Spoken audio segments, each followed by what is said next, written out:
America is the center of the world. So America has huge responsibility in what's going on.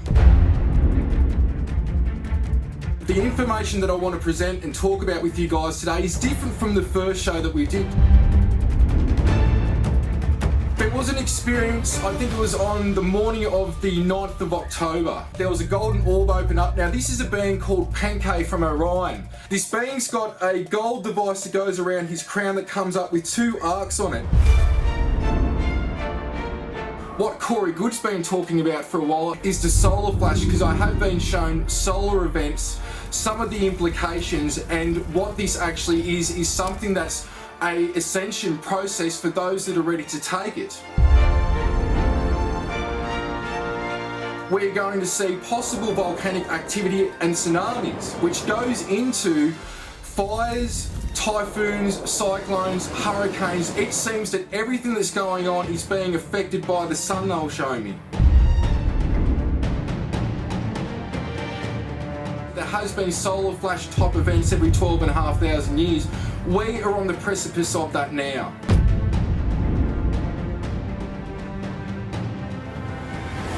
But as we were all discussing this and it kind of started getting deep, I realized that our home audience, some of them, might have no clue what the heck the Elohim is. So could you define that for everyone really quick? Like at home, if they were confused about who the Elohim is and some of these other beings, maybe it would be good to just kind of have a really quick sum of who they are, just so that people at home aren't kind of lost while we're talking about these things. Yeah, definitely, guys. So I had heard of the Elohim beforehand, but what happened was, like, that was through biblical texts and certain things like that. I didn't know who or what they were exactly. Now, back in 2011, 2012 era, I was getting visited by blue orbs, and I wrote about this back then in my books and talked about this in videos. Now, over time, from a few experiences, these blue orbs, they look like liquid blue light, almost like hair gel, how you can look at it in a clear container, but it's beautiful light blue, liquid blue light. Over time, what I started to see was these 7-foot tall light beings manifest from, they were exactly the same light. They look humanoid, but they're not human at all, and over time from that, it was shown to me that they're actually these blue orbs that manifest into these types of beings. Some of them will engulf me and put me in crafts, and there'll be other beings in there that can act as a symbiotic group consciousness. Over time from the experiences, what it was revealed to me was that if you see my body as God, and each one of the cells in the body, microscopically, that is the Elohim. It's our highest self. Our highest self, our highest expression is a cell of the overall collective, and that is the Elohim. And they divide off from that like 2 cells dividing in 2, because there's a blueprint to that consciousness, and they can go fractal as they go through what I call the geometric light realms, which is on the peripheral of Source, where a lot of the angelic type light beings, masters, saints and sages basically residing. Now, we've got to remember again, and I've got to say from my experience, everything is one consciousness interacting with itself and is holographic in nature. So even though it may seem that we're traveling in space, in time, or we're leaving our body going to other places, you're really going nowhere. It's in such, you know, a complex thing that I'm trying to explain. I hope it's coming through okay. Now, there is different densities of the Elohim when they can offshoot themselves and go fractal. I call it the octopus effect. It's basically like, if you can see this as the head of the octopus and all the tentacles coming out, these can be different lives or different forms of existences that you're experiencing at the same time. Now, once enlightened enough, you can actually create another head, and that can split her out again into different lives. And so I was shown that through that is how the multidimensional experience and existences happen. It's all happening at the same time, and if you can understand geometry and the fractal nature of things, you can understand what I'm talking about, because it really comes down to geometry. And in those geometric light realms and in Source, there are geometric patterns and vibrations, and they change as you go through each density. The pattern changes, the light structure changes. So the Elohim, to break it down, is our higher self. there are different forms of them. Some of them look like humanoid beings of light, like as if they're on fire, but they're blazing these brilliant forms of light. There's different colours and variations. And I believe that when obtaining the rainbow light body, you're obtaining getting back to that Elohim state as well. And so it was shown to me that once we get to a certain stage of evolution, we can actually decide, once we go back to source, we can actually divide out of source and create our own universe with its own planes and dimensions and its own cells, which are souls, which are Elohim, and they can go out within you and experience whatever you're doing within that universe that you've created as well. So these are very complex things, that this is very high past the extraterrestrials. I'll say that even though I've got a huge catalogue of beings that I've interacted with, footage, I'd say that the extraterrestrials would be 5% out of 100 of what's actually going on out there, because once you get to certain densities, certain planets and stars don't exist, new ones come into phase and they go out, and then there's completely different realms. Now, Shi-Ji is actually an offshoot connected to another being in Orion. This is getting complex, but there's a being in Orion that I've interacted with who appeared as an old man, and over experiences with him, I was shown that he's actually a light being. And this was a beautiful place. It's past Aunitak, in Orion's belt, a planet past there. The sky's purple, everything is very lush and green. I mean, like, tulips are like this big. Everything is lush and green. And what got me when going there was that there was no structures, and I would see beings around. And like I said, over time it was revealed to me that they are rainbow light beings that exist on this planetary body, but what they see when they're in their rainbow light body state, if that most of the time, is not what everyone else sees. And there is a huge amount of civilizations in Orion, and Orion gets a bad rap. But the information from myself and from Shi-Ji, who I'll go into in a moment, is that a lot of the information is misplaced from the Orion Wars, which we'll talk about in a bit as well.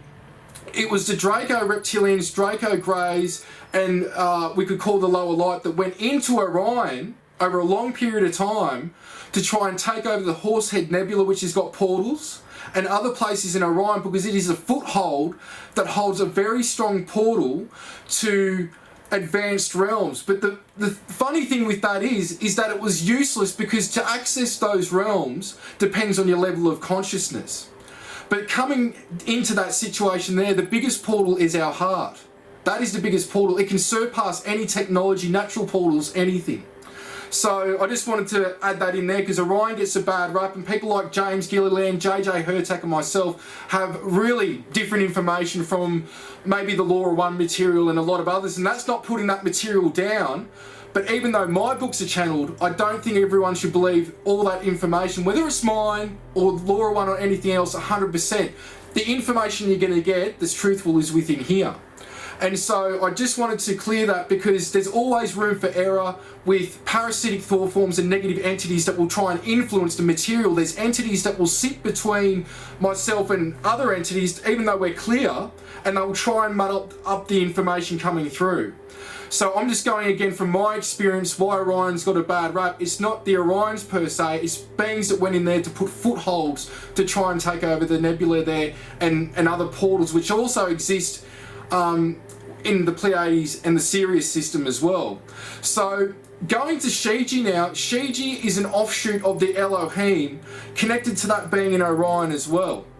Now, there is a 7th density version of her which resides on the star Merope in the Pleiades. And she, at different times, looks different in that state. It basically looks like, and I call it because it's nor male nor female in that state. It's almost like a quartz crystal emanating light being, as weird as it sounds, about 6 foot tall.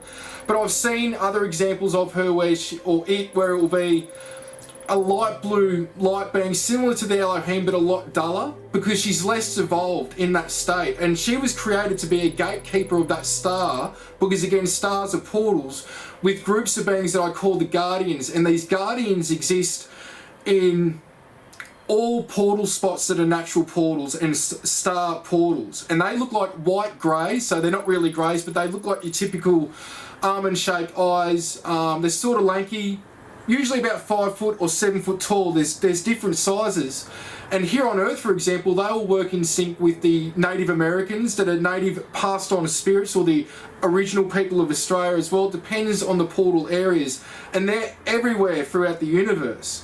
And so what happened was, years ago, like I said on the other show, the experiences started with her when I was 7, but it wasn't until around 2012 where the physical interaction started with a human aspect of her that's Pleiadian, a 5th density version of her. And later I've come to find out, and this is why some people have said that my material is similar to the Seth material, and do with this what you want. It's crazy, but Shi-Ji is actually another aspect of myself, or more that I'm an aspect of her.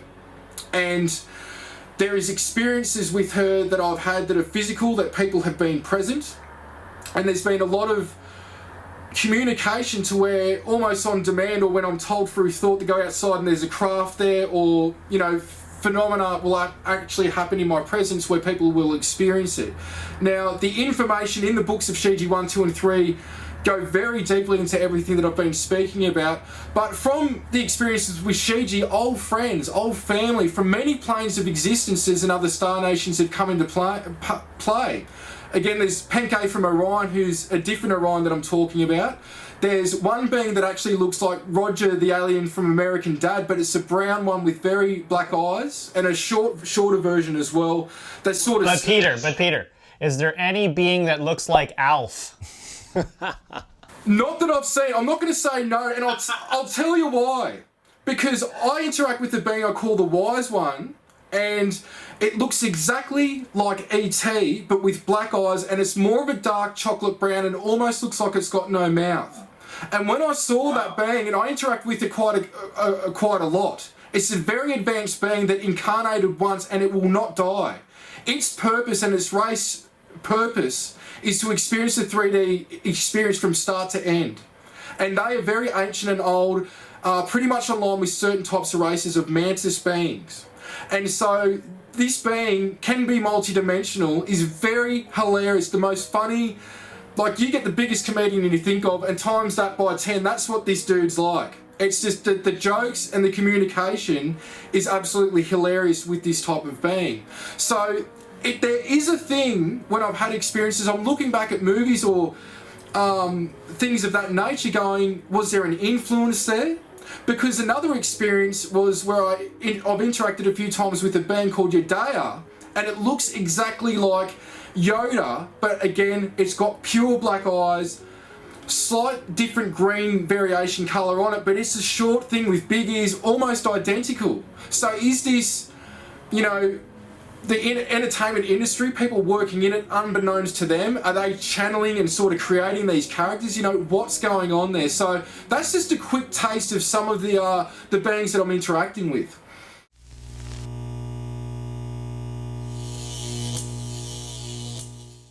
Well, Peter, actually, one of the things that we've kind of realized, especially like through our research and even meditation and stuff like that, is like the thoughts that come into our heads, they're of an existence somewhere, right? So it's not like you just all of a sudden come up with this being or something like that. That being actually exists somewhere, and then you do get the idea.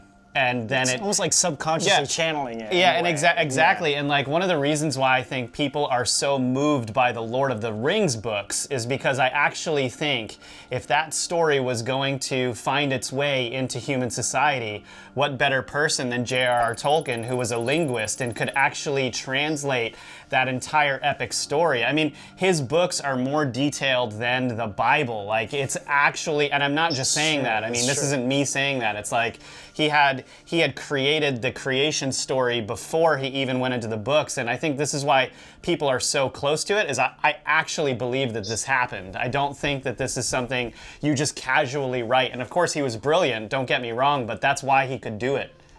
Yeah, well, and also, I mean, and you're talking about like E.T. I mean, E.T. was actually based on a real life story. Yeah. From one of it was like an I didn't know that.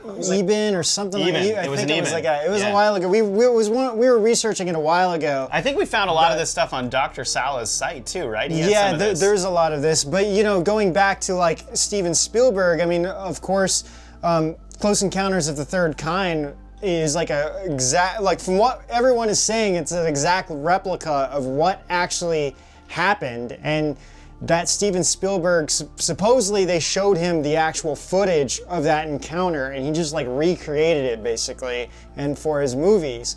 So I think that there's like some of this both ways. I think some people have been shown in the industry certain things, and then other people just get like, wow, these inspirations, but really they're not, they're kind of like these inspirations, but they're from somewhere, like something is helping people, you know? But I think it also depends on what you're aligning yourself with too. You know, if you are a very good person and you want to do good things, you're going to align yourself with those positive beings that are going to help you create stuff that's going to benefit society. Where if you're like, you know, very selfish and more of the darker side, you know, that's when you're going to attract more of this darker energy, and the things that you're going to create are going to be more suppressive against the lighter side. 100%. I agree with everything you guys are saying, and that is how it is. Like something, and it's not putting myself down, but I try to surround myself with people in this 3D existence that I feel are better than me, which have got qualities that help uplift me to try and be like them, to embody those qualities. And ever since being like that for years now, the quality of life has just jumped exponentially in amazing ways. And again, that's not trying to put me down or trying to feed off people, but there's this symbiotic sort of energy that happens that is symbiotic for both. And so, the creation phase that happens is through our thoughts. And this is important to talk about of how communication happens. Now, I'll give you an example of how you guys, the entire planet in my thoughts, are having communication with not just extraterrestrials, but going all the way up to and including Source. And that is through what I call thought transfer. Now, this happens a lot with my interactions, which is how I've mastered it over a 10-year period now, and I actually help other people do through appointments as well. And so this comes down to an example, and that is when I started to keep walking outside in broad daylight and there was an ET craft there, I come to the conclusion after about probably nearly 10 times, why is it that every time I walk outside and I know there's a flying saucer there or an object, it's there? Why is this happening? Now, when the physical interaction started with Shi-Ji, she said to me, we are sending you them thoughts to perceive as your own thoughts. And you think it's you thinking that. Not to say we don't have our own thoughts, but that is how mundane our communication can be. You could be, for another example, you could be working on a problem all day. Because you're focusing on it, nothing is getting done. You're getting frustrated. You'll walk away and you'll have a coffee or a drink, or you go for a walk, and instantaneously the information to solve that problem comes. That is how quick communication can happen. And so through our thoughts, through our ideas, there is communication happening some of the time. And this is why I say be careful what you think, because thoughts are like seeds, they grow. Do you want fruit that is flourished and beautiful and nutritious? Or do you want food that is, dull, murky, doesn't have much nutrition or anything to it? This is where we've got to really go through the self-mastery aspect of our thoughts and watch what we're thinking. And when negative thoughts come through, do a type of clearing. And I've got some of those techniques up on my website as well. But I used to think that stuff was a joke, but I'm telling you now, there is something to clearings, and definitely to our thoughts. They do create our reality and what we attract to us, and vice versa. That's great. It's a great message. It really is. It yeah, really is. That's awesome. Hey, so again, not to change the subject, but I was really excited that you had written on there that we would talk about the Orion Wars and the Lyran Wars, and I actually don't know much about this myself, so I was really hoping you could school us a little bit on all of that and a little bit of the history behind it. Is this I'm going on a bit of a rant, but there's energies just coming through me talking to you guys as well. I'm sorry about that. It's just... No, it's getting a bit hectic. That happens a lot. Yeah, that happens to us too, man. Especially like when we're doing something like this, it's just like everything starts tingling, and it's like, wow. And also, I think we're just kind of, honestly, we're touching on a lot of extremely important things for humans, especially when it comes to thoughts and purifying those thoughts, and actually, like, that is actually the core of ascension. And if we're not going to talk about that within all of these things, like what's the point actually? Like all of the messages that are coming through revolve around cultivating your mind, ascending. Why? It's because those things actually provide a protective shield for people, whether you believe it or not. And it's just critical. So it's not surprising that we would kind of come here and then like take it and run with it, right? Definitely. And what I could do, if you don't mind me, if we could add this sort of in, if that's possible, whatever I'm saying now cut out, but our thoughts are how we manifest. And what I was shown was that from the blueprint, each physical existence has a blueprint to it. And this is where the saying, as above, so below, it's more in depth than just being two things, one or the other, heaven or earth. It's more layered than that. But how we manifest, whether through affirmations, positive thinking, seeing things as if they've happened, what happens is, I was shown that our thought starts creating that on the blueprint to this reality. And through strong belief, conviction and confidence, over time, it will pop into this reality that which you're putting out for. So whether it's, networking, finances, having certain people come into your life, opportunities, be careful what you think, because that's how manifesting works. I've been shown is just purely from our thoughts, connecting straight into that blueprint, and as above, so below, it pops into here. So there's a lot to that. Yeah, and and I think going on, like, kind of what you were saying in this whole entire conversation, it's like something that Rob and I really truly believe in too. It's kind of like you were talking about these multi-dimensional layers that exist. Like simultaneously, there's all these realities that exist going on right here, right now, and I think that it's important to understand that all of this is connected. That what we do as ourselves can affect how we manifest and exist in these other realities and other dimensions, even though that we're kind of cut off from these things. So I think just kind of coming back to everything and like kind of coming a circle before we get into the question about the Orion, I think it's just really important, kind of we're all kind of stressing the benefits and the importance of really truly reaching for something higher, reaching for that higher truth, reaching out for whatever that faith or whatever people believe in, because that's going to connect you with truly, it's going to help you understand more about yourself, who you are, and understanding life and the universe and everything that's around us. It comes down to spiritual discipline. That's what it comes down to, meaning having practices, and I'm not meaning stuff that you don't enjoy. For some people, I'll recommend maybe 15 minutes a day just going on a walk. That could be meditative for you. Some people doing yoga, healthy diet. These are very simple things that when you do things that you enjoy, that is like soothing for the soul, so to speak, thoughts and ideas come through. And so it really does come down to people having self-discipline with practices, self-time, time for oneself, self-love. And over time, especially with meditation, I have so many people come to me, hundreds of people say to me, Pete, I can't meditate because I can't clear my mind. Sometimes you're not meant to. Those thoughts, that mind chatter, if you've done a clearing beforehand, every time I do anything, I'm doing clearings. But what I'm saying is, that mind chatter, if you've done a clearing, could actually be communication going on. Could be from your higher self. It could be from another being, an extraterrestrial, an inner earth being, an elemental, nature spirit, fairy. It could be from anything. And through techniques that are practiced over the times, you can actually start to differentiate who's who. You might be able to get a stronger connection. But this is what it comes down to. What are you doing for spiritual discipline? And again, you don't have to sit on top of a mountain for 4 hours like, whoever, and think that's the way you're going to achieve it. It's being practical with doing something with spiritual discipline, how you treat people and how you treat yourself, and how you embody that and put that into practice in your everyday life. And also, I mean, if you're gonna sit on a mountain, don't do it for 4 hours. Do it for 9 years. I mean, let's be serious here. I'm just kidding. But yeah, and you brought, that's another really good point, because like in the past, like using Buddhism as an example, because it's kind of, it's just easier. There's so many Buddhist monks throughout history in China and everything else.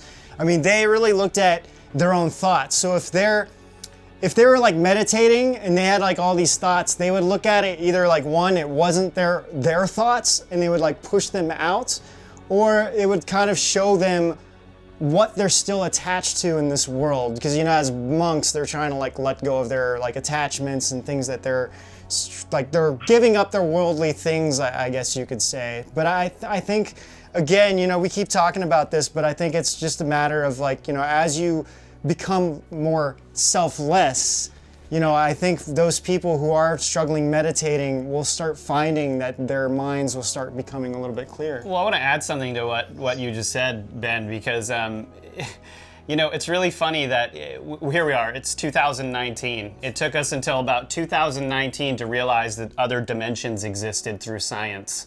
Right? But like honestly, like the old monks all knew that. Like all of them were just like, duh. Like I see them all every time I like close my eyes. And here we are trying to like prove it with science. But if you just actually, to what you're saying, you know, to prove your point, it's like these people were hardcore into this spiritual life and giving up these things and then experiencing a lot of these things. And they didn't have to talk about them. They just knew it naturally. It was like something that came to them. And, you know, here we are tinkering around with frickin' science to try to come to all of these conclusions. And it's actually very limited. Like, you know, the greatest piece of technology in the entire universe is the human body.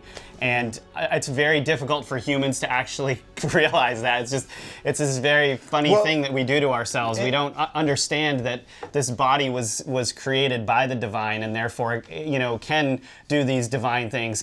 Like it is like an extremely advanced piece of technology that goes beyond technology. It's almost, exactly, you know, I'm calling it technology because it's hard to, you know, there's no, what can you call it? Right. But I mean, instead, like, you know, we are so dependent on this technology that we forget how to use our bodies and what our bodies are truly capable of. Yeah. 100%. And if we look at science today says that we can only see a fraction of 0.005% of physical matter, and we only see a fraction of that, which is the visible light spectrum.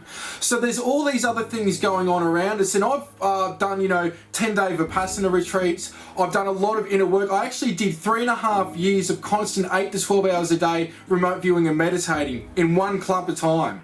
And I worked 4 hours a day through that entire 3.5 years to be able to do that and support myself. And I'm telling you now that working with some of these, what we could call masters or monks and beings like that, I've been a meditation teacher for 10 years, and when I've talked to them and I said, look, not all these thoughts need to be pushed away. Now, yes, if you want to go into vibration like with Vipassana, where you start to realize you're just vibration and you have experiences and things of that nature. But what's happening is that some of these thoughts, these experiences are actually other facets of us that coexist, or other friends and family from other realms that we meet on the way back to that breakthrough experience, which is connecting back with Source. So I think, you know, especially the monks, the Tibetans, they've been on it with the rainbow light body, and they're able to, you know, some of these people are able to manifest from objects out of thin air, so to speak, because they understand how things work through consciousness to manipulate energy, which everything is comprised of, and they just have a knack of knowing how to manipulate that and tap into it. So, and it's not putting anyone down, but that's what I found in talking to James Gilliland, who's done the same type of work. He had masters and meditation teachers and monks and lamas come and talk to him, and they said, yeah, you're interacting with either extraterrestrials or this and that. And he goes, but we don't talk about that. And James had the same thing to say about it as I did privately to them, because you've got to respect their teachings and their ways as well. But that's just, you know, of course, our opinion. Yeah, and I think what I meant with like the external thoughts, it's like when you're trying to meditate and all of a sudden you're like, you know, thinking about, you know, what you're going to eat later? What you're going to eat, or like, you know, the movie you just saw, or like, you know, issues or things like that. You know, this sounds like you have experience with that, buddy. I have a little bit. But yeah, I mean, so like with me, you know, those are when I'm like, okay, I need to push all these thoughts away. But you know when certain thoughts come in, and you know your mind becomes really clear, and then certain thoughts just come in, and then it's like that's a different experience. You're actually having an experience. Pete, for our home audience right now that's watching this, I mean, this was an awesome, a couple mind-blowing episodes. What are they going to get if they go to Disclosure Down Under in Australia? Tell us just one more time what they're going to see there. Maybe describe it a little bit so they know, because I think it's going to be huge. Definitely. So there's 2 events which are 2 days each in Melbourne and Sydney in around sort of mid-January 2020. There's you guys speaking, Edge of Wonder, Jordan Sather, Barry Littleton, John Vivanco and James Gilliland, and I'll be talking as well about a lot of this information, but you're going to get the full gamut. Now, I can't put it any other way, because all of us, when you entwine all of our information together, and funny enough, we're all on the new movie coming out, The Cosmic Secret, as well. Or every single one of us are actually in that movie as well. So you're going to get a full scope, whether it's conspiracy, spirituality, UFOs, extraterrestrials, anything you can think of is all going to overlap throughout all of the talks. And of course, people can live stream it, and if they're up for it as well, those that are available in Sydney, there's going to be a workshop with John Vivanco, his wife and myself before the Sydney event. So it's not to be missed, and especially for the people of Australia, this is like once in a lifetime opportunity, and I'm asking for the people of Australia's help, because if we can really make this a fantastic thing for everyone, I'll be able to get the team that I'm working with to replicate this and maybe do this twice a year or even more. We need the support, and if you want stuff like this, people have got to support this, because luckily I've got access to the big names and the people that are really making a change and a difference, and people that have been asking me to bring a lot of you guys over. I've got access to do that and more, so I really need the people of Australia's assistance at the moment to bring not just people from America, but from around the world, and even more people from Australia to these events that I will let speak, that we can include on the events. But we need to make this big and beautiful, and what better way to do that than beautiful beings like yourselves that are going to be part of this to help with the awakening and healing process and informing people on what's going on. Oh, thank you, Peter. Yeah, and you heard it here, everybody. If you're in Australia, what are you doing not going to this? Get it?